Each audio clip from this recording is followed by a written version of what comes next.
முஸ்ஸமில்ங்கிறவர் கேட்குறாரு, ரசூல் ஸல்லல்லாஹு அலைஹி வஸல்லம் அவர்கள் ஹாலித் ஒரு நீண்ட கட்டுற மாதிரி ஹதீஸ் முழுசு எழுதியிருக்காரு, தேவையில்லை. ரசூல் ஸல்லல்லாஹு அலைஹி வஸல்லம் அவர்களும் ஹாலித் இப்னு வலீதும் சேர்ந்து சபையில் இருக்கும் பொழுது உடும்பு கறி கொண்டாந்து வைக்கிறாங்க. ரசூலுல்லாஹ் சாப்பிடல, ஹாலித் இப்னு வலீது சாப்பிட்றாரு. ஹலாலான்னு கேட்கும்போது ஹலால் தான், நான் சாப்பிட மாட்டேன் என்று ரசூலுல்லாஹ் சொன்னாங்க. இதை இந்த ஹதீஸை வச்சவரன் கேட்குறாருன்னா, இதன் அடிப்படையில் முதலை சாப்பிடலாமான்னு கேட்குறாரு. கேள்வி என்ன? இதன் அடிப்படையில் உடும்பு சாப்பிடலாம்னு ஹதீஸில் அனுமதி இருக்குது. புகாரி 5391 ஹதீஸில் அவர் சொல்கிற ஹதீஸு அதில் இருக்க தான் செய்யுது. உடும்பு ரசூலுல்லாஹ் சாப்பிடலை, ஆனால் அடுத்தவங்க சாப்பிட்றத ஹராம்னு சொல்லலை, ஹலால்னு சொல்லிட்டாங்க. அதனால் உடும்பு சாப்பிட்லாங்கிறதுனால முதலையை சாப்பிட்லாமான்னு கேட்குறாரு.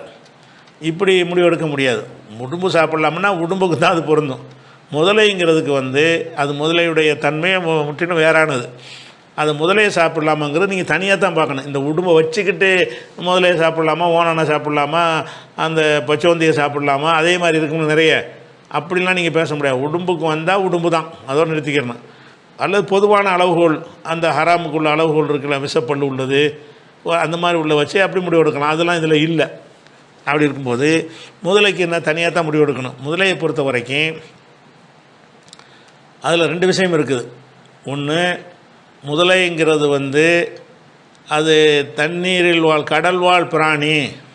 கடலை கொண்டு கருத்து தண்ணி தான், தண்ணீரில் தான் அது வாழும் அப்படிங்கிற ஒரு பிராணிங்கிற ஒரு முடிவு வந்துருச்சுன்னு சொன்னால் அல்லாஹ் குர்ஆனில் சொல்லிவிட்டான், உஹில்லலக்கும் சைதுல் பஹரி. இதை பற்றி இப்போ சமகாலத்தில் இருக்கக்கூடிய உசைமீன்கிறவருடைய ஃபத்வாவில் என்ன செய்கிறாருன்னு கேட்டால், முதலை ஹலால்னு அவர் எழுதியிருக்கார். எதை வச்சு ஹலாலுங்கிறாருன்னு கேட்டால், குர்ஆனுடைய ஒரு வசனத்தை வச்சு என்ன செய்கிறாருன்னு கேட்டால், அதாவது உஹில்லலக்கும் சைதுல் பஹரி, கடலில் வேட்டையாடக்கூடிய அனைத்தும் உங்களுக்கு ஹலாலாக்கப்பட்டு விட்டது அப்படின்னு குர்ஆனில் இருக்கிறது. இந்த வசனத்தை சொல்லி போட்டு இதில் கடலில் உள்ள எல்லாம் ஹலால்னு வந்திருக்கும் பொழுது அந்த கிராமர் படி எல்லாம்ங்கிற இடத்துல தான் வரும். அந்த கிராமரை சொல்லிடுறார், எல்லாம் கடலில் உள்ள அனைத்தும் ஹலால் என்பது தான் அதுக்கு அர்த்தம். அப்படி வர்றதுனால அதில் நம்ம எதையும் விதிவிலக்கு செய்யக்கூடாது, எல்லாமே அது ஹலால் தான். முதலையும் கடல் வாழ் பிராணியாக இருந்தால் அது ஹலால் தான் அப்படின்னு சொல்லி முதலையே சாப்பிடலாம் என்று தான் அவர் ஃபத்வா கொடுத்துருக்கிறார். அதே மாதிரி சில அறிஞர் என்ன செய்கிறாங்கன்னு கேட்டால், தவளை, முதலை, பாம்பு இந்த 3க்கும் விதிவிலக்கு, சாப்பிடக்கூடாது. கம்மியான கொஞ்சம் பேர் சொல்கிறாங்க. ஆனால் அதிகமான பேருடைய கருத்து என்னன்னு கேட்டால் முதலையே சாப்பிட்லாங்கிறது தான். எதனால் சாப்பிட்லாங்கிறத, அது கடல்வாழ் பிராணி. கடல்வாழ் பிராணிக்கு என்ன மாதிரி இருந்தால் உங்களுக்கு என்ன, கடல்வாழ் பிராணிங்கிறத தனியாக பிரிச்சுட்டான்லாம். அதில் உள்ள எல்லாம் ஹலால்னு சொல்லும்போது அதில் என்ன பிரச்சனை இருக்குங்கிற ஒரு அடிப்படையில் ஒரு சாரார் சொல்கிறாங்க. இன்னொரு சாரார் என்ன செய்கிறாங்கன்னா, வெயிட்டான ஒரு கேள்வி வைக்கிறாங்க. கடல்வாழ் பிராணிக்கு விதிவிலக்கு இருக்கிற நெசந்தான். கடல்வாழ் பிராணின்னு நம்ம எதை எடுத்துக்கொள்வது? கடலில் தான் வாழுமா? கடலை தவிர வேறு இடத்துல வாழ முடியாது. அப்படி இருந்தால் தான் அதை கடல்வாழ் பிராணின்னு சொல்லணும். நீங்கள் மாதக்கணக்கில் தெருவில் போட்டாலும் முயல் நின்றுக்கிட்ட முதல்ல சாவாது. தண்ணியில் தான் வாழணுங்கிற ஒரு கட்டாயம் கிடையாது. தண்ணிலையும் வாழும். தண்ணிலையும் வாழ்வதோட தரையிலையும் வாழும் என்று சொன்னால் அது கடல்வாழ் பிராணிகள் அது வராது. கடல்வாழ் பிராணிகள் தரையில் வந்தால் அது அந்த சுவாசிக்க முடியாமல் நெஞ்சர்னு செத்துறணும். ஆனால் இதுக்கு என்ன இருக்குதுன்னு கேட்டால், அந்த தரையில் வாழக்கூடிய பிராணிகள் மாதிரியே என்ன செய்கிறது, பெரும்பாலும் முதல் இப்படி இருக்கும், வெளியில் வெயிலில் இலைப்பாரி கொண்டிருக்கும், மணிக்கணக்கில் வெயிலில் கிடக்கும் அந்த பாட்டுக்கு. அப்படியெல்லாம் இருக்கிற அந்த முதலை பண்ணையெல்லாம் நீங்கள் பார்க்குறீங்க.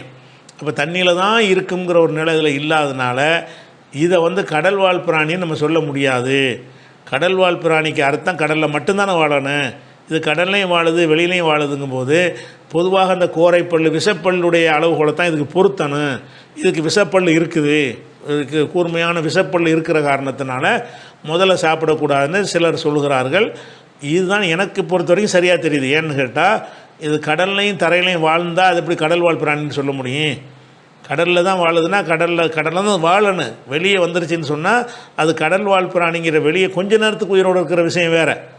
எந்த மீன் எடுத்தாலும் கொஞ்சம் நேரம் துடிச்சிக்கிட்டு தான் இருக்கும். அது சாவதற்காக துடிக்குமே தவிர இயல்பாக அது இருக்க முடியாது. இயல்பாகவே முதலையெல்லாம் இருக்கும். முதலை, தவளை இதுகளெல்லாம் என்ன இயல்பாகவே வெளியில் இருந்துக்கிட்டு இருக்கும். பாம்புகள், தண்ணியில் இருக்கிற பாம்பு தரையில் விட்டால் தரையிலே இருந்துக்கிட்டு இருக்கும். அதே மாதிரி வாழும், அதே மாதிரி ஓடும். நாள் கணக்கில் தரையிலே ஓடிக்கிட்டு இருக்கும். அப்போ தரையிலும் தண்ணீரிலும் எந்த ஒரு பிரச்சனையும் இல்லாமல் வாழும் என்று சொன்னால் அப்படியான பிராணிகளை வந்து கடல் பிராணியில் நம்ம சேர்க்கக்கூடாது அப்படின்னு ஒரு சாரார் சொல்கிறாங்க. கொஞ்சம் பேர் தான் சொல்கிறாங்க. அது வந்து சிந்தித்து பார்க்கல இது கொஞ்சம் கரெக்டாக தெரியுது. ஏன்னா இது கடலில் வந்து முதல்ல எப்படி கடல் வாழ் பிராணின்னு சொல்கிறது, கடலுக்கு வெளியே இருந்து வாழுமே. கடல்னால் தண்ணி தான், குளத்தில் உள்ளதும் சேரும், அது விளக்கியிருக்கோம் முன்னாடி. அப்போ கடல் வாழ் பிராணிங்கிறது நீரில் வாழ்வதுன்னு வச்சுக்கிறோங்க. அப்போ நீரில் வாழ்கிற பிராணி தான் நீரில் வாழ்கிற பிராணின்னு முதல்ல நீங்கள் சொல்ல முடியுமா? நிலத்துலையும் வாழும், அது வாழ்ந்துக்கிட்டு இருக்குது. தவளை அது மாதிரி தானே, தவளை வெளியே தெரியலாம் நின்றுட்டு இருக்கு. திடீர்னு பாஞ்சு தண்ணிக்குள்ளே பாஞ்சிக்கிறமே தவிர அதிகமான நேரம் வெளியில் தான் நிற்கும் தவளை. தண்ணி இல்லாமல் அதனால் வெளியே இருந்து என்ன செய்ய முடியும், இந்த காற்றை சுவாசித்து கொண்டு வாழ முடியுதுங்கிறத நம்ம கண் முன்னாடி நம்ம பார்க்குறோம். அந்த கோணத்தில் வச்சு பார்த்திங்கன்னா முதலை சாப்பிடக்கூடாது என்ற கருத்து தான் அது சரியானதாக இருக்குது. தவளைக்கு என்னென்னு கேட்டால் முந்தைய சொல்லிட்டு தவளையை கொல்லக்கூட சொல்ல தடுத்துட்டாங்க. எதை கொல்லக்கூடாதுன்னு தடுத்துட்டாங்களோ சாப்பிடக்கூடாது, அது ஒரு விஷயமாச்சு.